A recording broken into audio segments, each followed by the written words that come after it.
Del Santo Evangelio según San Lucas. Gloria a ti, Señor. Los discípulos de Jesús contaron lo que les había pasado por el camino y cómo lo habían reconocido al partir el pan. Estaban hablando de estas cosas cuando Él se presentó en medio de ellos y les dice: paz a ustedes. Ellos, aterrorizados, llenos de miedo, creían ver un fantasma. Él les dijo: ¿por qué se alarman? ¿Por qué surgen dudas en su corazón? Miren mis manos y mis pies, soy yo en persona. Tóquenme, dense cuenta que un espíritu no tiene carne y huesos como ven que yo tengo. Dicho esto, les mostró las manos y los pies. Pero como no acababan de creer por la alegría y seguían atónitos, les dijo: ¿tienen algo de comer? Ellos le ofrecieron un trozo de pez asado. Él lo tomó y comió delante de ellos. Y les dijo: esto es lo que les dije mientras estaba con ustedes. Era necesario que se cumpliera todo lo escrito en la ley de Moisés y los profetas y salmos acerca de mí. Entonces les abrió el entendimiento para que comprendieran las escrituras y les dijo: así está escrito, el Mesías padecerá, resucitará de entre los muertos al tercer día, y en su nombre se proclamará la conversión para el perdón de los pecados a todos los pueblos, comenzando por Jerusalén. Ustedes son testigos de esto. Palabra del Señor. Gloria a ti, Señor Jesús. Por este santo evangelio se borren nuestros pecados. Alabanzas a ti, oh Cristo. Los discípulos, al ver a Jesús resucitado, estaban horrorizados. Creían ver un fantasma. Era Él, vivo y triunfante. ¿Por qué se alarman? ¿Por qué surgen dudas en su corazón? Ante tales interrogantes, hoy podemos también cuestionarnos que no debemos temer ni tener dudas los que estamos militando y participando conscientemente del ser iglesia. ¿Por qué digo conscientemente? Porque algunos, como decía el Papa Benedicto XVI, aunque están bautizados, viven como paganos, y aunque aparentan, otros quizás en casos todavía más escandalosos, aparentan creer, la verdad es que sus actos dicen todo lo contrario.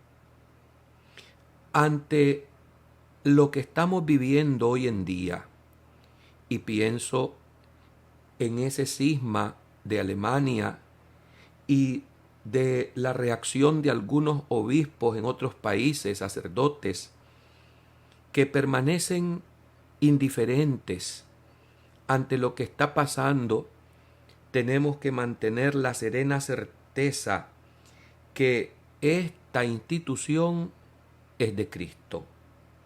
Y aunque ciertamente esto nos consuela, tenemos que tratar de ser testigos, como termina el Evangelio de hoy, valientes, no confrontativos, sino con nuestras palabras y con nuestro modo de vida ante la amenaza de herejías y apostasías contemporáneas.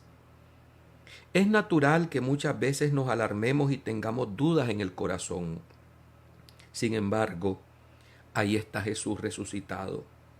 El mismo que le ha dicho a los discípulos, a los apóstoles: vengan, soy yo en persona, tóquenme, desen cuenta que un espíritu no tiene carne y huesos como ven que tengo yo. Ante esta aparición de Jesús, nunca debemos olvidar que siempre sostiene a su iglesia, que Él está aquí en medio de los vaivenes y en medio de las tormentas. El Señor se hace presente para que también los que lo amamos tengamos la valentía de proclamarlo y de dar testimonio de Él. Ustedes serán mis testigos. ¿Qué significa ser testigos? Estamos en la alegría de Pascua. Jesús ha concluido un difícil camino, pero Jesús dice que tenemos que testificarlo ante el mundo.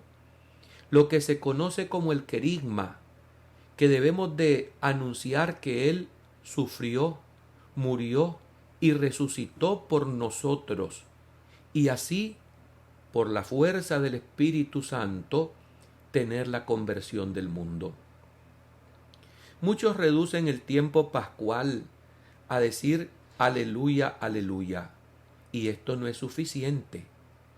El verdadero lema de la Pascua lo acabamos de escuchar en este Evangelio.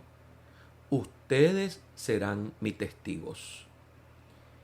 La verdad es que hoy en día ser testigo de Cristo también conlleva sacrificar nuestro tiempo por Él. Porque no solamente los testigos o misioneros, clérigos, religiosos, sacerdotes, religiosas, somos los llamados a esta misión. Y lastimosamente, hoy en día quienes estamos supuestos a decir estas cosas con la verdad, hoy en día digo, muchos nos mostramos pusilánimes, timoratos ante las oleadas que se escuchan y se levantan contra la sana doctrina católica. ¿Quiénes son los llamados a esta misión? Pues repito, todos los bautizados, pero especialmente los que forman la mayoría de esta iglesia fundada por Jesucristo. Y la mayoría no somos los curas y las monjas, la mayoría son ustedes los laicos, los que desde sus casas, sus hogares, han de predicar con su palabra y con su ejemplo a este Jesucristo que murió y resucitó por nosotros.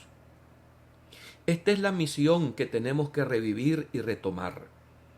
Y aunque bien es cierto que es importante que también vayamos al encuentro de los hermanos, casa a casa, como algunas sectas nos han robado esta metodología porque es muy católica en sus orígenes, y yo creo que por haraganes la hemos descuidado o por confiados, digo que es importante que esta misión de ser testigos de Jesús la intensifiquemos en aquellos ambientes donde Satanás está queriendo entronizarse, apartando a Jesucristo. Y pienso en primer lugar en la familia. La familia es la iglesia doméstica, donde los primeros que tienen que dar testigo de Cristo muerto y resucitado son los padres a sus hijos. Vemos ahora que la misión está en todas partes, podemos decir, a través de los medios de comunicación, de las redes sociales. Podemos decir que también estamos ocupando estos aerópagos modernos, pero creo que estamos careciendo de convicción, porque no basta con decir Señor, Señor, sino con cumplir y vivir esa voluntad de Dios. Hoy en día también se levantan dos obstáculos: el pudor y la incompetencia. ¿Pudor de qué? Pues pudor de revelar la fe en ambientes abiertamente ateizantes que niegan la existencia de Dios. Y no solamente la niegan, sino que se burlan de quienes tenemos fe. Hace falta testificar a Cristo muerto y resucitado. Se debe tener vergüenza para pecar y no para hablar de Cristo. pero hoy en día los valores están al revés. No nos apena vernos pasear en las calles con pecados despampanantes y descarados. Por ejemplo, hombres casados, dicen ellos, con mismos hombres. Mujeres, dicen ellas, casadas con mismas mujeres. Podemos ver hoy en día escenas escandalosas, que lo eran hasta no hace mucho tiempo atrás, de personas comprometidas en el sacramento del matrimonio y que sin pudor, sin vergüenza alguna, se pasean en la vía pública con la persona que viven en el pecado. A esto debemos tener vergüenza. Sin embargo, hoy nos avergonzamos que nos vean rezando el rosario. Y duele cuando incluso hay clérigos que ridiculizan esta devoción. Hoy nos avergonzamos que nos vean con la medalla de la Virgen al cuello. Nos avergonzamos que nos vean de rodillas o que visitamos la parroquia, la iglesia. Es más, que estamos comprometidos en alguna vida laical de la comunidad. ¿Por qué hoy da vergüenza y pudor revelar la fe? Porque los valores están invertidos. Porque muchos de los que dicen ser católicos, sencillamente lo que buscan o es un figureo social en los grupos de oración, o es quizás mantenerse ocupado para tener que hacer. Desgraciadamente hoy en día, repito, se han invertido los valores y nosotros, mediante nuestro testimonio auténticamente católico, estamos llamados a ponerlos en su lugar. Surge también la cuestión de la competencia. Hablar hoy de religión es difícil. Por ejemplo, algunos que cuestionan la posición del Papa sobre la ordenación de las mujeres, o la teología de la liberación, o, vuelvo a decir, la discusión si se aprueba o no el matrimonio entre el mismo sexo. Son realmente temas espinosos, pero que a la vez yo creo que no tienen nada de qué discutir si la enseñanza de la doctrina ha sido más que clara en 2000 años. Lo que pasa es que hoy en día los seres humanos nos hemos envalentonados y aquella misma tentación del libro del Génesis es la que se sigue perpetuando incluso en esta época posmoderna. Serán como dioses. Hablar de religión hoy en día pues se hace difícil, sobre todo en un mundo tan materialista, en un mundo tan hedonista, en un mundo tan lleno de vicios, donde se quiere vivir lejos e independiente de Dios. ¿Qué significa ser testigos? Significa que se exigirá a nosotros ser cada vez más comprometidos con el auténtico evangelio. Ser de Cristo, vivir para Cristo. Esto en estos tiempos cuesta cada día más. Porque las persecuciones, aunque en algunas partes son físicas y se les destierra a los que predican la palabra de Dios, se les encarcela o se les amenaza, hay hoy en día mártires que no derramando su sangre, pero sí viviendo bajo amenazas y chantaje y presiones, y duele tener que reconocer, muchas veces bajo una dictadura espiritual de quienes teniendo el poder no quieren que aquellas obras piadosas, aquellas acciones devotas se sigan ejerciendo porque se consideran cosa del pasado. Ojalá que se logre entender este mensaje, porque la verdad es que la verdadera misión no se va a lograr si no estamos convencidos de corazón del querigma, que Cristo ha muerto y que Cristo ha resucitado. Amén.